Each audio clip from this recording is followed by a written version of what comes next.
Good evening, everyone. Thank you for joining us for this CTV. Well, we're on CTV. Yes. 13 plus FastCast. I'm sorry, it's Friday. It's late out there. I'm Mary Coleman, by And the way. I'm Dan Mares, and happy Friday to you. Well, let's begin with our weather this evening with meteorologist Corey Kowitz. And Corey, I was just outside a few minutes ago. Yeah. There's some dust, there's some wind, lightning. It's strong. No, I mean, right now, a lot more active when I saw you at this time yesterday. We're getting some showers and storms in and around the Tucson metro, actually downtown right now. This is a shot from Mount Bigelow. You can see on the right-hand side of your screen a little bit of a rain shaft, a little tougher to make out actually than 5 minutes ago, but that's looking towards downtown. And with this radar image, some showers and storms still about, but what you saw in that Mount Bigelow cam is this cell right here impacting downtown Tucson. It's really stationary, so it's dumping pretty heavy rain, especially on the eastern side of town as well as up towards Oro Valley. The western part, that is remaining. That's where the wetness is, that's where the rain is, and then the eastern part, that's where it's remained dry. Let's go to another area of interest with some of these cells still sticking around. Pretty high reflectivities tell me pretty heavy rain, a lot of lightning as well in Greenlee and Graham counties. So Clifton, Duncan, and areas to the south and east of Safford getting some storm activity. A little bit of storms now really fizzling out around the Sierra Vista Bisbee area near the international border in the southeastern corner of Cochise County. Zooming it back out for you guys, this is what you got throughout the night, and we'll time it out for you throughout the remainder of the night. We're expecting these to fizzle out for the most part by around the 11 o'clock hour, but still sticking around though in the northeastern part of our viewing area around Stafford. This is still indicating that there's showers and maybe even some rumbles of thunder could stick around during the overnight hours. And look, it's still saying that some showers could impact the Tucson metro still during the early morning hours tonight into tomorrow morning. Again, this model does tend to overblow their projections of storms, but still gives you a good idea. And then tomorrow, another round of storms, kind of similar to what you saw today in terms of when they're going to form. So this model has them forming just a bit after noon in and around all of southern Arizona. So similar, like this is more going to be a storm event tomorrow like we saw today. So mainly impacting areas in central Pima County and towards the east. And then really at 3 o'clock, I mean, this model is picking up a lot of widespread showers and storms. So I think a bit more widespread and possibly stronger cells than what we saw today. So yesterday was the least amount of storms. Today was medium and a little bit higher for tomorrow, really peaking around 3 o'clock, still sticking around through the late rush hour, maybe dinner time hour for many of you, especially to the south of Tucson, more fizzling out to shower activity through the overnight hours, then really clearing through the overnight early morning hours for tomorrow. Here are your chances of getting some showers and storms. 60% pretty widespread in Cochise County as you head off to the north and west. They do diminish to 30% in Tucson and only 10% in Casa Grande. Ajo does not have a chance, unfortunately. And pair that with the hot temperatures, especially the southwestern corner of the state's going to see. It's going to be a rough one for many here, especially as I said in the southwestern portion of the state, as an excessive heat warning runs through Sunday through Tuesday. Excessive heat warning now, not a watch. They upgraded it. So in Santa Cruz County, expecting temperatures to be ranging from 100 to 108, and then Pima and Pinal County, so more of the western, northwestern half of our viewing area within the excessive heat warning, the temperatures could get up to 115. So pretty serious temps, guys, and I guess it's our turn here as the center of the country, the central part of the country has been dealing with a lot of heat. The purple is the excessive heat warning. The orange is the heat advisory. It's because that heat dome sitting right over the central U.S. over the last week or so. That heat dome that has been delivering them some not so pleasant weather is going to move right over us during the late this weekend and deliver us with some not so pleasant weather, unfortunately. You can see that heat dome does strengthen as it moves off just to our west by the early next week. So expecting very, very hot temperatures really ramping up every day up to Monday, peaking at 107 for Tucson, 109 for Marana. How about 112 for Ajo? Bisbee, which is not in the warned area in Cochise County, and a little elevation doesn't hurt, is not really going to be impacted too much from the extreme heat, only getting up to 94 in that neck of the woods. How about 110, guys? We've got our fair share of 110s. We're not really forecasting it, though. We have 107. And the National Weather Service said it's about an 11% chance. So it's not zero, but it's not likely. Let's put this into perspective here. 110 plus has only happened once after August 24th. That happened just 3 years ago, September 4th of 2020. So it's not ruling it out on that front. And if you're looking for a way to escape the heat, look no further than going to Summer Haven. How about low to mid 70s throughout the next 4 days? Of course, weather permitting, as scattered and isolated storms should be around during the next 4 days. It will be at least 30 degrees cooler than in the valleys of Tucson for the next 4 days. Here are 6 of Tucson's cooling centers with those temperatures really ramping up. Stay safe out there, guys. If you're looking for something to do tomorrow night, Cool Summer Nights, the last edition of this feature at the Arizona Sonora Desert Museum. It's Teacher Appreciation Night, kicking off at 6. It'll be about 98 degrees with some scattered storms in the area and maybe some showery activity during the outdoor portion from 7 to 9 at the end of the event, as it'll dip below the 90-degree marker. It will be a good day to hit the pool this weekend, of course, weather permitting. There are slight chances of showers and storms, but it will be above average for the weekend as the heat dome looks to reestablish, peaking at 105 for your Sunday. Isolated storm chances, as I said, Saturday, Sunday, and Monday. The heat dome, those Sunday and Monday, are going to start suppressing a little bit of those storm chances, but let's take a look at our upper level pattern to see how that's going to govern our chance for storms in the future. Right now, this is what we got set up. Heat dome park to our east, which is allowing for a pretty favorable flow from the Gulf of California and Gulf of Mexico, fueling some of the storms that you saw today and we'll see tomorrow. But as that heat dome looks to strengthen, move back over us on Sunday, those chances for showers and storms will diminish, as well as it moves off to our west, bringing in dry air from the north to start your week. But that heat dome comes right back to the east of us by later next week, and that should allow for, again, a more favorable flow to get some moisture into our region, increasing storm chances. And look no further, from Tuesday to Friday of next week, those storm chances really ramp up, peaking at 50% to end next week on Friday. So that's a nice sign there. Here's your 7-day forecast. First alert action day Sunday, Monday, and Tuesday because of that excessive heat, peaking at 107 on Monday, but then diminishing into next week with those storm chances ramping up. So it looks like a little bit of a better pattern there later next week, which I'm excited for. Us too. We haven't seen those first alert action days in a minute. Thank you, Corey. Right, thank you. Right. And to our news now. It was back to school for the University of Arizona students this week as they welcome in more than 9,000 new students to the U of A campus. But safety is still top of mind after a deadly shooting on campus last year. 13 News reporter Shelby Slaughter has the story. I don't think we were as prepared last October as we should have been, and I'm happy with the progress that we've made. I think one of the biggest things that we had was failure in communication.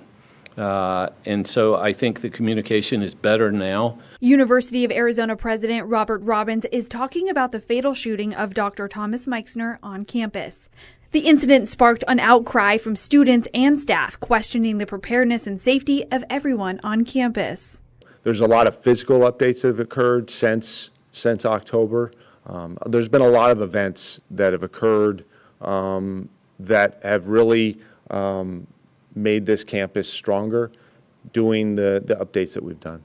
That's where newly appointed Chief Safety Officer Steve Patterson comes in with some changes that were underway well before this school year started, including new locks on doors, new signage, and the new Wildcat Safety Guide. At what point does a mental health issue become a public safety crisis on campus? That is a dilemma that this country is dealing with. You have situations in which people are going through mental health crises, and at some point, maybe they start going down a potential criminal or violent path. It's difficult to say what's the most important thing you should do regarding safety, because the most important thing is whatever stops the next event. Patterson says the goal for this school year is more awareness for everyone on what to do when tragedy strikes. Students on campus today giving me a mixed review of safety this year. Some feeling prepared for what to do, others telling me both on and off camera the school could be doing more. There was actually videos, like in case of lockdowns, in case of shootings, like if the shooting is near you, you need to run one way, not go through an elevator. Like there was a lot of like demonstration.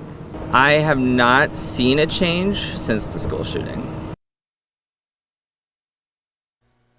And switching gears now to our website, a Marine Corps pilot was confirmed dead today after the crash of a combat jet near a San Diego base, according to the service. That Hornet went down late last night near the Marine Corps Air Station near Miramar, and searchers recovered the pilot at the site. Now, the pilot was the only person on board the jet, identified as part of Marine All-Weather Fighter Attack Squadron 224.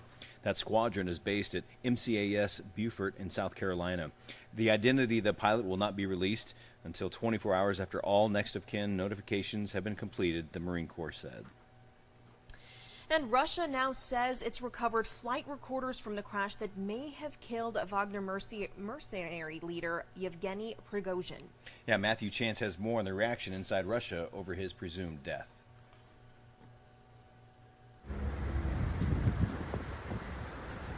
Shocked, if not surprised, supporters of Russia's Wagner mercenary leader have been paying their respects,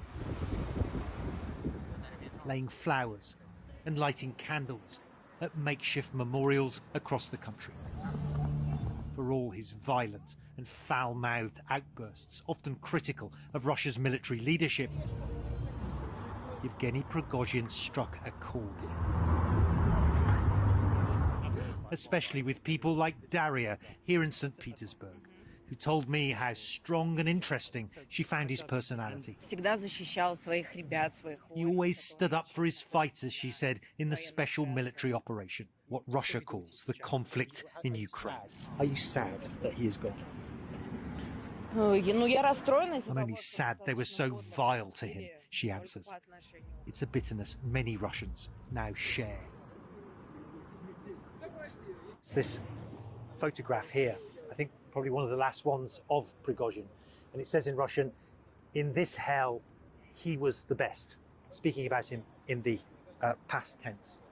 Some people have laid patches, Wagner mercenary group patches from the side of their uniforms, because a lot of the people that are paying their respects here today are either members of Wagner or their families of members of Wagner.